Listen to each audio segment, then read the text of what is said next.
Nah, gitu. Ada apa di kota B? Intinya rupanya dia harus menuju ke Yerusalem dan dikatakan di situ penjara sudah siap untuk menanti. Tapi dia terima, dia jalani hal itu. Nah, itulah sekilas dari penjelasan dari ayat itu. Jadi kadang-kala tidak perjalanan hidup kita itu tidak sesuai dengan apa yang kita rencanakan. Nah, begini saya masuk. Berawal dari mulai awal Desember, ya November lah, ya. Ada boleh dikatakan suatu pergumulan yang berat, ya. Ada dilema sebenarnya bagaimana pelayanan yang ada di tempat ini. Saudara lihat hanya dari sini ya, tidak ada, ya. Baru mereka lah bagi kami api lah di dalam pelayanan. Kegiatan pemuda mereka koordinir bersama, ini puji Tuhan mereka menghidupkan. Sudah gak ada lagi sebenarnya. Dan di satu sisi di pelayanan di keluarga saudara, saya sangat dibutuhkan untuk ada di Manado di akhir-akhir bulan itu. Satu sisi juga kita ada kegiatan Natal kan, gitu. Dan berikut juga dengan keadaan corona, dimana kita juga dulu mesti ingat ya, apa mau beribadah atau enggak, mau beribadah atau enggak, ya seperti itu. Cuma karena puji Tuhan saya bisa hubungi ke pengurus RT dan sebagainya, ada sedikit dialog, akhirnya kita ibadah. Nah, bagaimana dengan Natal? Polisi sudah hubungi. Bertanya tahun baru bagaimana Pak? Saya bilang kalau tahun baru enggak ada. Nah, terpikirlah kami bahwa tahun baru kalau jangan diposting karena ada yang mau di itulah. Jadi saya pikir udah kita berencana untuk ke Manado. Nah, gitu. Diatur loh. Tapi bagaimana nanti dengan pelayanan di sini nanti, gitu ya?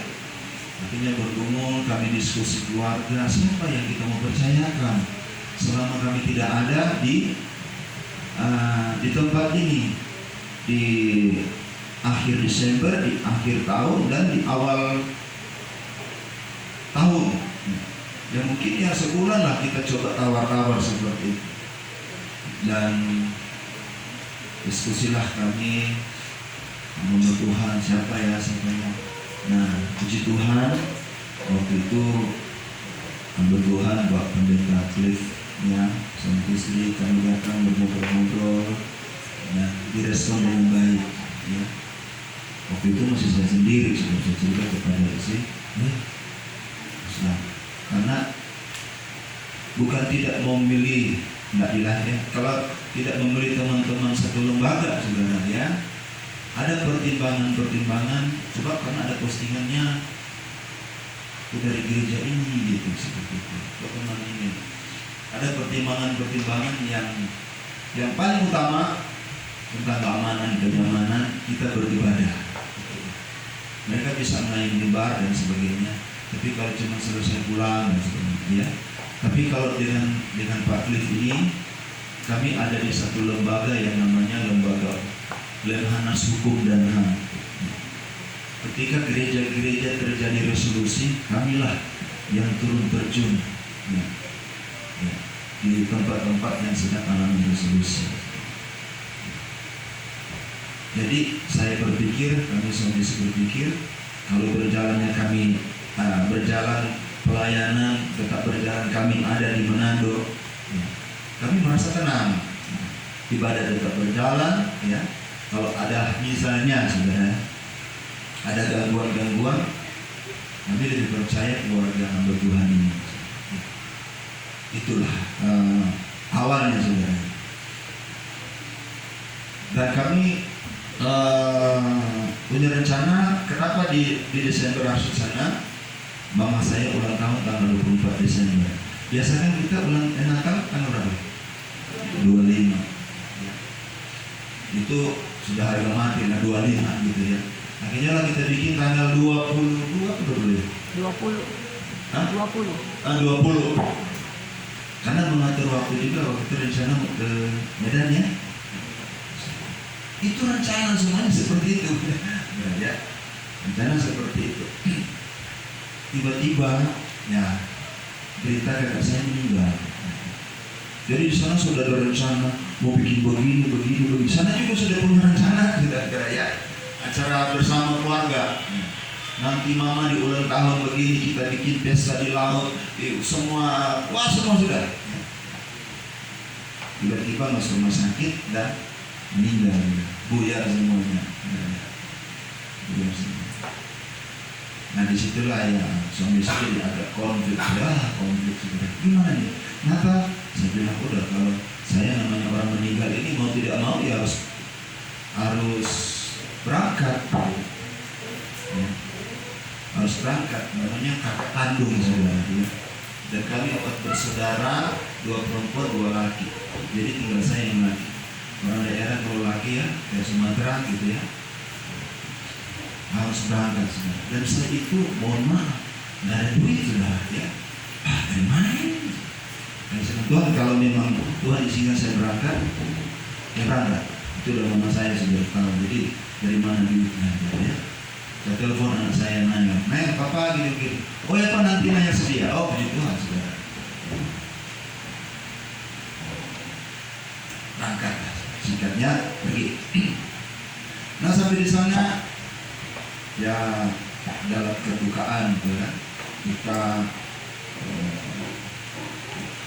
bersingkat dalam kedukaan, intinya keluarga itu berharap saya harus ada di Manado sampai acara. Karena mereka tahu saya juga gembala, Tuhan, saya sebulan berbakti. Akhirnya saya mengalah seperti istri, ya tidak sampai selesai. Dan rupanya inilah beban saudara ya, beban karena banyak persoalan di dalam keluarga.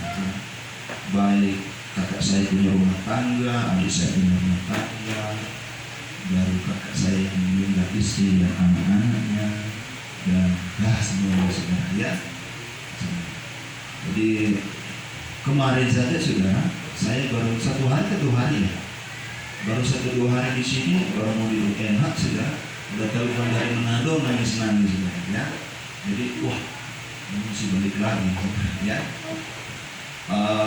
Dan bertambah juga ada yang saya harus, karena di dalam lembaga itu ya, rupanya di sana ada persoalan yang besar yang ada di Sri Sukara 2013 belum teratasi. Dan mereka ini meminta, karena ada hubungan saudara, singkatnya ketemulah dengan saya lembaga dan saya tawarkan dan sudah kerjasama. Jadi masalah tentang kasus bupati dengan APBN dan negara.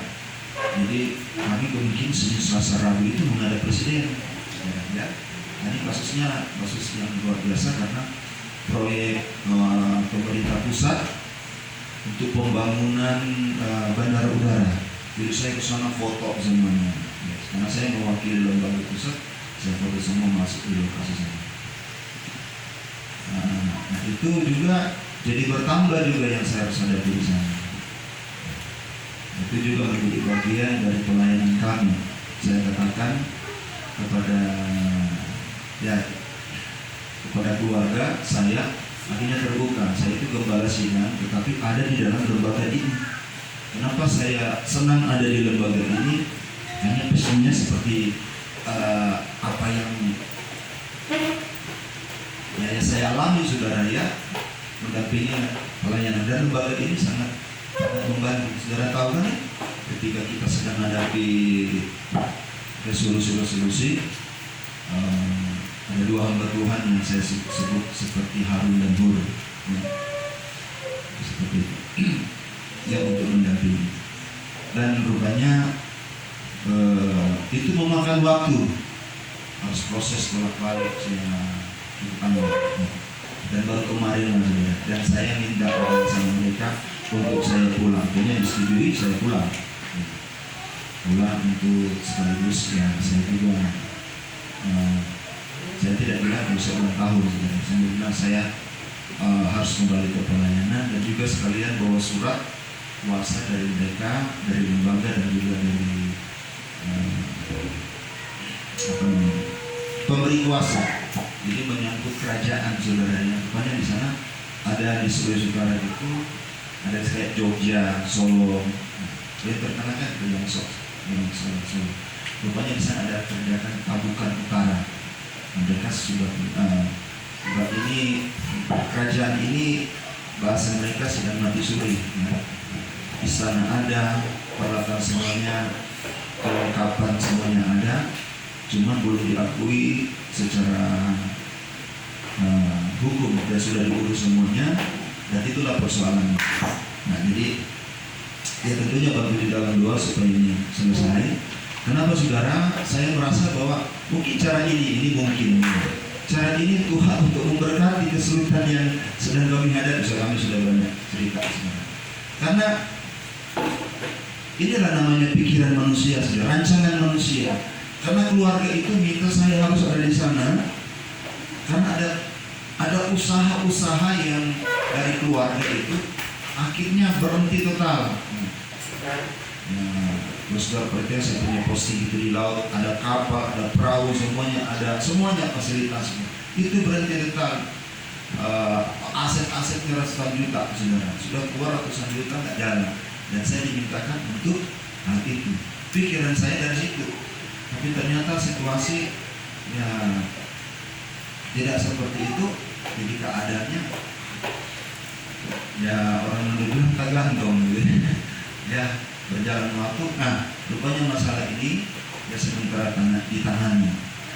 Dan dia bantu di dalam doa, karena kalau ini sukses berhasil, kalau Tuhan izinkan saudara ya berhasil, ini berkatnya luar biasa, saudara. Saya tidak mau mendahului berkatnya apa, saudara. Dan karena saya ada di lembaga ini dan mereka tahu saya pendeta, mungkin mereka rasa saya sangat diterima, baik dan sebagainya.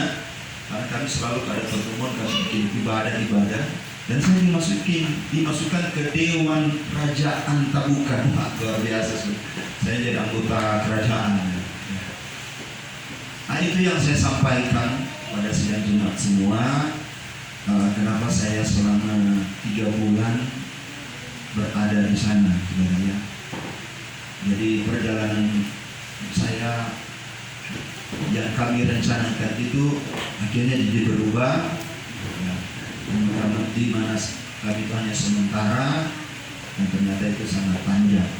Dan kemungkinan juga saudara kami akan bolak-balik karena saya harus urusan itu. Dan saya sangat bersyukur sekali ya, Tuhan mempertemukan dengan keluarga hamba Tuhan ini yang setelah kami bercakap-cakap di Tuhan, ternyata juga sangat bukan juga sekali ini ya mendampingi hamba Tuhan ketika pelayanan kosong, tidak ada pengembalaan.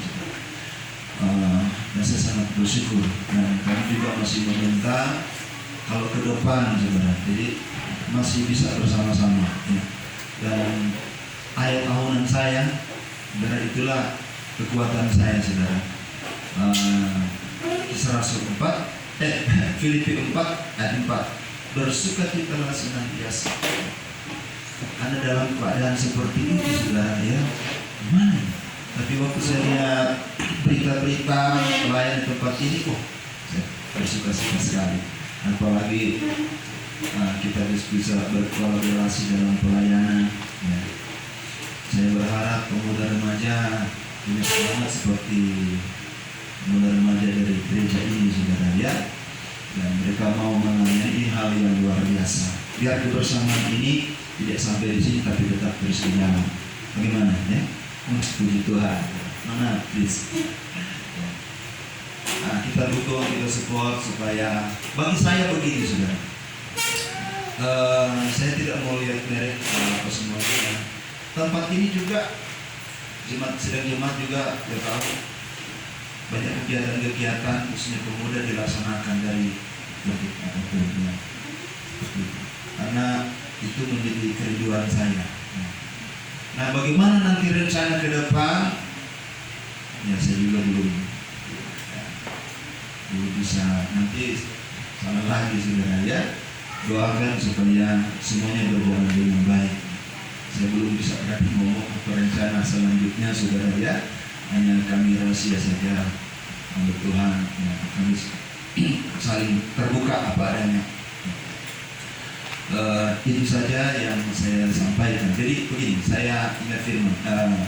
Waktu saya baca kisah itu, Paulus ketika dalam keadaan seperti itu, Paulus punya sahabat dalam pelayan namanya Epaphroditus. Jadi dialah yang meneruskan pelayanan, aktivitas pelayanan saat itu, mengirim surat dari surat kepada jemaat, ya. Surat Paulus dikirim dan sebagainya. Jadi interaksi tetap berskala. Dan saya merasa kehadiran hamba Tuhan sekeluarga ini seperti itu, dekat sepelayanan Epaphroditus. Walaupun teman berpikir ide organisasinya berbeda, itu saya tidak melihat hal itu, karena kami punya hati yang sama, punya roh yang sama, punya keinginan sama untuk pelayanan, untuk tetap terus berjalan. Itu yang saya bisa sampaikan pada kesempatan ulang kesaksian ini. Kalau Tuhan sudah berkati saya 50 tahun, luar biasa saudara, ya, sampai saat